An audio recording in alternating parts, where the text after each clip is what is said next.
ನಕಲಿ ದಾಖಲೆ ಸೃಷ್ಟಿಸಿ ಸಂಧ್ಯಾ ಸುರಕ್ಷಾ ಯೋಜನೆಯ ಹಣವನ್ನ ದುರುಪಯೋಗ ಪಡಿಸಿಕೊಂಡಿರುವ ಶಾಂತಮ್ಮ ಮತ್ತು ಶಶಿಧರ್ ಇವರ ಮೇಲೆ ಕಾನೂನು ಕ್ರಮ ಕೈಗೊಳ್ಳಬೇಕು. ನಕಲಿ ದಾಖಲೆ ಸೃಷ್ಟಿ ಬಗ್ಗೆ ಗುಬ್ಬಿ ತಹಶೀಲ್ದಾರ್ ಅವರಿಗೆ ಕಾನೂನು ಕ್ರಮ ಕೈಗೊಳ್ಳಲು ದೂರು ನೀಡಿದ್ರೂ ಸಹ ಉಡಾಫೆ ಉತ್ತರ ನೀಡಿ ನಿರ್ಲಕ್ಷಿಸಿದ ತಹಶೀಲ್ದಾರ್ ಅವರ ಮೇಲೂ ಕೂಡ ಕಾನೂನು ಕ್ರಮ ಕೈಗೊಳ್ಳಬೇಕು ಎಂದು ಡಾಕ್ಟರ್ ಬಿಆರ್ ಅಂಬೇಡ್ಕರ್ ಸ್ವಾಭಿಮಾನಿ ಜನಸೇನೆ ಜಿಲ್ಲಾ ದಲಿತ ಸಂಘಟನೆಯ ಒಕ್ಕೂಟದ ಪದಾಧಿಕಾರಿಗಳು ಹಾಗೂ ಮುಖಂಡರು ಆಗ್ರಹಿಸಿ ತುಮಕೂರಿನಲ್ಲಿ ಪ್ರತಿಭಟನೆ ನಡೆಸಿತು. ತುಮಕೂರಿನ ಡಿಸಿ ಕಚೇರಿ ಎದುರು ಪ್ರತಿಭಟನೆ ನಡೆಸಿ ಮಾತನಾಡಿದ ದಲಿತ ಸಂಘಟನೆ ರಾಜ್ಯಾಧ್ಯಕ್ಷ ಎನ್ ಕುಮಾರ್ ಅವರು ಗುಬ್ಬಿ ತಾಲೂಕು ಚೇಳೂರು ಹೋಬಳಿ ಮಾದಿನಹಳ್ಳಿ ಸಂಗನಹಳ್ಳಿ ಗ್ರಾಮದ ಶಶಿಧರ್ ಬಿನ್ ಲೆಟ್ ಚಿಕ್ಕರಂಗಯ್ಯ ಎಂಬುವರು ಆಧಾರ್ ಕಾರ್ಡ್ನಲ್ಲಿ ಇರುವ ಮಾಹಿತಿಗಿಂತ 22 ವರ್ಷ ಹೆಚ್ಚಾಗಿ ವಯೋಮಿತಿಯನ್ನ ತಿದ್ದುಪಡಿ ಮಾಡಿಕೊಂಡಿದ್ದಾರೆ. ಇವರ ಧರ್ಮಪತ್ನಿ ಶಾಂತಮ್ಮ ಅವರು ಕೂಡ ಸುಮಾರು 7 ವರ್ಷಗಳ ಕಾಲ ವಯೋಮಿತಿಯನ್ನ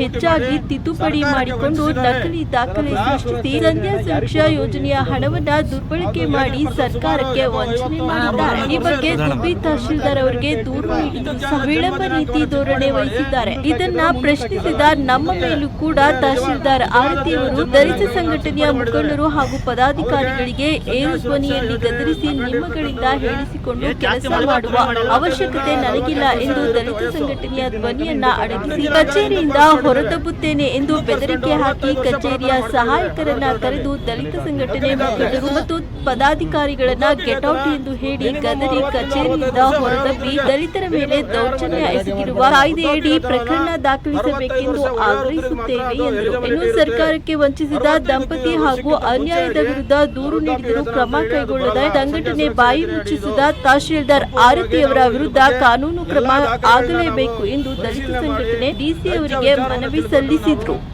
ತಹಶೀಲ್ದಾರ್ಗೆ ಮತ್ತು ಚೋಳೂರು ಸಂಬಂಧಪಟ್ಟಂತ ಜುಡಿಷಿಯರಿ ಸೆಕ್ಷನ್ ಪೊಲೀಸ್ ಸ್ಟೇಷನ್ಗೆ ನಾವು ದೂರನ್ನು ನೀಡಿದ್ದೀವಿ. ಗುಬ್ಬಿ ಚೋಳೂರು ಪೊಲೀಸ್ ಸಬ್ ಇನ್ಸ್ಪೆಕ್ಟರ್ ಏನು ಹೇಳಿದ್ರು, ತಹಶೀಲ್ದಾರ್ರಿಂದ ನಮಗೆ ಒಂದು ಗೈಡ್ಲೈನ್ಸ್ ಬಂದರೆ ನಾವು ವಿತಿನ್ ಸೆಕೆಂಡಲ್ಲಿ FIR ಮಾಡಿಕೊಡ್ತೀವಿ, ನಿಮ್ಮ ಬಗ್ಗೆ ಗೌರವ ಇದೆ ಅಂತೇಳಿ ತುಂಬ ಸೌಜನ್ಯದಿಂದ ನಡ್ಕೊಂಡ್ರು. ಅದೇ ರೀತಿ ನಾವು RIVA ಅವ್ರನ್ನೂ ಕೂಡ ಕರೆದು ಮಾತಾಡಿಸಿದ್ವಿ. ಅವರು ಕೂಡ ಬಂದು ನಮಗೆ ತುಂಬ ಸಪೋರ್ಟ್ ಮಾಡಿದರು. ನೋಡಿ ಸರ್, ಇದು ಆಗಿರೋದು ತಪ್ಪಾಗಿದೆ, ಅವರು ತಿದ್ದುಪಡಿ ಮಾಡಿ ಸರ್ಕಾರಕ್ಕೆ ವಂಚನೆ ಮಾಡಿದ್ದಾರೆ, ಇದು ಸತ್ಯ ನೈಜವಾದ ಘಟನೆ. ತಹಶೀಲ್ದಾರ್ ಯಾವ ಕ್ರಮ ಕೈಗೊಂಡಿಲ್ವಾ ಅಂದರೆ ಪೂರ್ತಿ ಹೇಳ್ತೀನಿ. ನೈಜವಾದ ಘಟನೆ, ಇದು ತಿದ್ದುಪಡಿ ಆಗಿರೋದು ಸತ್ಯ ಅಂತೇಳಿ ಅವರು ರೈಟಿಂಗಲ್ಲಿ ಬರ್ಕೊಟ್ಟಿದ್ದಾರೆ, ವರದಿಯನ್ನು ಹಾಕಿದ್ದಾರೆ.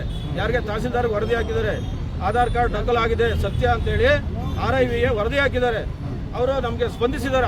ಅವ್ರ ಬಗ್ಗೆ ನಾವು ಅಗೌರವ ಇಲ್ಲ, ತುಂಬ ಗೌರವಯುತವಾಗಿ ನಡ್ಕೊಂಡಿದ್ದಾರೆ. ಆದರೆ RIVA ವರದಿ ಬಂದ ನಂತರನೂ ಕೂಡ ತಹಶೀಲ್ದಾರರು ಉಡಾಫೆ ಮಾತುಗಳನ್ನ ಆಡಿ ನನಗೆ ಗೊತ್ತಿದೆ, ನಾನು ಏನು ಮಾಡಬೇಕು, FIR ಮಾಡೋದಿಲ್ಲ, ನೀವು ಇಲ್ಲಿಂದ ಎದ್ದು ಆಚೆಗೆ ಹೋಗಿ ಅಂತೇಳಿ ನಾವು 4 ಜನ ಮುಖಂಡರು ಹೋಗಿದ್ವಿ. ನಮ್ಮ ಮಹಿಳಾ ರಾಜ್ಯಾಧ್ಯಕ್ಷರಂತ ಇಸ್ರತ್ ಸುಲ್ತಾನ ಮತ್ತು ನಮ್ಮ ಮನೋಜು, ಗೋಪಾಲಣ್ಣ, ನಮ್ಮ ರಾಜ್ಯದ ಸಂಘಟನಾ ಗಮನಕ್ಕೆ ತರಲಿಕ್ಕೆ ಹೋಗಿದ್ರೆ ಅದ್ರ ಬಗ್ಗೆ ಅರ್ಜಿ ಕೊಟ್ಟು 3 ದಿವಸದ ನಂತರ ಹೋಗಿದ್ದು. ಇವತ್ತು ಪ್ರತಿಭಟನೆ ಮಾಡ್ತಾ ಇರೋ ಉದ್ದೇಶ ಏನಂದರೆ, ಗುಬ್ಬಿ ತಾಲೂಕು ಚೋಳೂರು ಹೋಬಳಿ ಸಂಗನಹಳ್ಳಿ ಗ್ರಾಮದಲ್ಲಿ ವಾಸವಾಗಿರ್ತಕ್ಕಂಥ ಏನು ಶಶಿಧರ್ ಮತ್ತು ಜಯಮ್ಮ ಎಂಬುವರು, ಶಾಂತಮ್ಮ ಎಂಬುವರು ಏನು ಸಂಧ್ಯಾ ಸುರಕ್ಷಾ ಯೋಜನೆಯಲ್ಲಿ ಫಲಾನುಭವಿಯಾಗಿ ಅಕ್ರಮವಾಗಿ ಜನ್ಮ ದಿನಾಂಕವನ್ನು ತಿದ್ದುಪಡಿ ಮಾಡಿ ಅವರೇ ಒಂದು ಜನ್ಮ ದಿನಾಂಕವನ್ನು ಸೃಷ್ಟಿ ಮಾಡಿ ದಾಖಲಾತಿನೆಲ್ಲ ಒದಗಿಸಿ ಸರ್ಕಾರಿ ಕಚೇರಿ ಕೊಟ್ಟು ಏನು ಸಂಧ್ಯಾ ಸುರಕ್ಷಾ ಯೋಜನೆಯಲ್ಲಿ ಸುಮಾರು 10 ವರ್ಷಗಳ ಕಾಲ ಸರ್ಕಾರಿ ಹಣವನ್ನು ದುರ್ಬಳಕೆ ಮಾಡಿಕೊಂಡು ಸರ್ಕಾರಕ್ಕೆ ವಂಚನೆ ಮಾಡಿ ವಿರುದ್ಧವಾಗಿ ನಮ್ಮ ದಲಿತ ಮುಖಂಡರು ಏನು ತಾಲೂಕು ಕಚೇರಿಗೆ ಹೋಗಿ ತಹಶೀಲ್ದಾರ್ ಅವರಿಗೆ ಮೊದಲನೇದಾಗಿ ಅವರು ಗಮನಕ್ಕೆ ತಂದು ಆಮೇಲೆ ಮನವಿ ಪತ್ರನ ಕೊಟ್ಟು ಕಂಪ್ಲೇಂಟ್ ದೂರನ್ನು ಕೊಟ್ಟು ಎಲ್ಲ ಆದಮೇಲೂ ಸಹ ಪ್ರಶ್ನೆ ಮಾಡೋಕ್ಕೆ ಹೋಗಿ ಇವ್ರ ಮೇಲೆ ಕ್ರಮ ಆಗಬೇಕು ಅಂತೇಳಿ ಪ್ರತಿಯೊಂದು ದಾಖಲಾತಿನೂ ಸಹ ತಹಶೀಲ್ದಾರ್ ಅವ್ರ ಗಮನಕ್ಕೆ ತೋರಿಸಿ ಇದ್ರ ಮೇಲೆ ಕ್ರಮ ಆಗಬೇಕು ಅಂತ ಹೇಳಿದಂಥ ಸಂದರ್ಭದಲ್ಲಿ ತಹಶೀಲ್ದಾರ್ ಅವರು ದುರಹಂಕಾರದಿಂದ ದಲಿತ ಮುಖಂಡರನ್ನ ಎದ್ದಡ್ರಿ ಆಚೆಗಡೆಗೆ ಗೆಟ್ಔಟ್ ಅಂತ ಹೇಳಿ ಅಲ್ಲಿ ಇರ್ತಕ್ಕಂಥ ಏನು ಆಪ್ತ ಸಹಾಯಕರನ್ನ ಕರೆದು ಆಚೆಗಡೆಗೆ ದಬ್ಬಿರ್ತಕ್ಕಂಥ ಕೆಲಸವಾಗಿ ನಾವು ಪ್ರತಿಭಟನೆ ಮಾಡ್ತಾ ಇದ್ದೀವಿ. ನಾನು ತಹಶೀಲ್ದಾರ್ಗೆ ಒಂದು ಹೇಳಕ್ಕೆ ಇಷ್ಟಪಡ್ತೀನಿ, ತಹಶೀಲ್ದಾರ್ ನಿಮ್ಮ ಕಚೇರಿ ನಿಮ್ಮ ಮನೆ ಆಸ್ತಿ ಅಲ್ಲ ಮೇಡಮ್ರೆ, ನೀವು ಸೌಜನ್ಯದಿಂದ ನಡ್ಕೊಳ್ಳೋದು ಕಲಿಬೇಕು. ಮುಂದಿನ ದಿನಗಳಲ್ಲಿ ಈ ಥರದ್ದು ಏನಾರು ಆದರೆ ನಾವು ನಿಮ್ಮ ಗುಬ್ಬಿ ತಾಲೂಕು ಕಚೇರಿಗೆ ಬೀಗ ಹಾಕಿಸಿ ಪ್ರತಿಭಟನೆ ಮಾಡ್ತೀವಿ. ಯಾಕೆಂದರೆ ಬಾಬಾ ಸಾಹೇಬ್ ಅಂಬೇಡ್ಕರ್ ಅವರು ಪ್ರತಿಭಟನೆ ಮಾಡೋಕ್ಕೆ ಎಲ್ಲರಿಗೂ ಒಪ್ಪಿಕೊಟ್ಟವ್ರೆ. ಬಾಬಾ ಸಾಹೇಬ್ ಅಂಬೇಡ್ಕರ್ ಅವರು ಕೊಟ್ಟಿರ್ತಕ್ಕಂಥ ಸಂವಿಧಾನದ ಅಡಿಯಲ್ಲೇ ನೀವು ಇವತ್ತು ಚೇರಲ್ಲಿ AC ರೂಮಲ್ಲಿ ಕಾರಲ್ಲಿ ಓಡಾಡ್ತಾ ಇರೋದು. ಅದನ್ನು ಗಮನದಲ್ಲಿ ಇಟ್ಕೊಂಡು ನೀವು ಮಾತಾಡಬೇಕು. ಹಿಂದೆ ಇದೇ ಥರ ನೀವು ದಲಿತ ಮುಖಂಡರಿಗೆ ಇದೇ ಥರ ಮಾತಾಡಿ ಗುಬ್ಬಿ ತಾಲೂಕು ಕಚೇರಿ ಮುಂದೆ ಪ್ರತಿಭಟನೆ ಮಾಡಿರ್ತಕ್ಕಂಥ ಉದಾಹರಣೆಗಳು ಇದ್ದಾವೆ. ನಿಮ್ಮ ಮೇಲೆ ಅವತ್ತನೇ ಅಟ್ರಾಸಿಟಿ ಕಾಯ್ದೆ ಅಡಿ ಕೇಸ್ ದಾಖಲಾಗಬೇಕಾಯಿತು. ಅವತ್ತು ಪ್ರತಿಭಟನೆ ಮಾಡಿ ಸುಮ್ಮನಾಗಿದ್ದಾರೆ. ಇವತ್ತು ನಾವು ಜಿಲ್ಲಾಧಿಕಾರಿಗಳಿಗೆ ಇವತ್ತು ಮನವಿ ಮಾಡ್ತಾ ಇರೋದೇನೆಂದರೆ, ಏನು ಅಕ್ರಮವಾಗಿ ಫಲಾನುಭವಿಗಳು ಶಶಿಧರ ಮತ್ತು ಶಾಂತಮ್ಮ ಏನು ತಗೊಂಡವರು ಅವ್ರ ಮೇಲೂ ಕೇಸ್ ದಾಖಲಾಗಬೇಕು.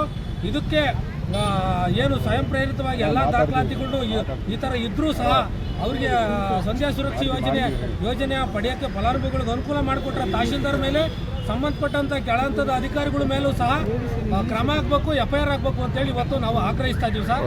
ಹಾಗಾಗಿ ಗುಬ್ಬಿ ತಾಲೂಕು ಕಚೇರಿ ಸಹಾಯಕರು ಯಾರು ಆಚೆ ಕಳಿಸಿದ್ರು, ಗುಬ್ಬಿ ತಾಲೂಕು ತಹಶೀಲ್ದಾರ್ ಏನವ್ರೆ ಅವ್ರ ಮೇಲೂ ಸಹ ಇವತ್ತು ನಾವು ಧಿಕ್ಕಾರ ಕೂಗೋದ್ರ ಮುಖಾಂತರ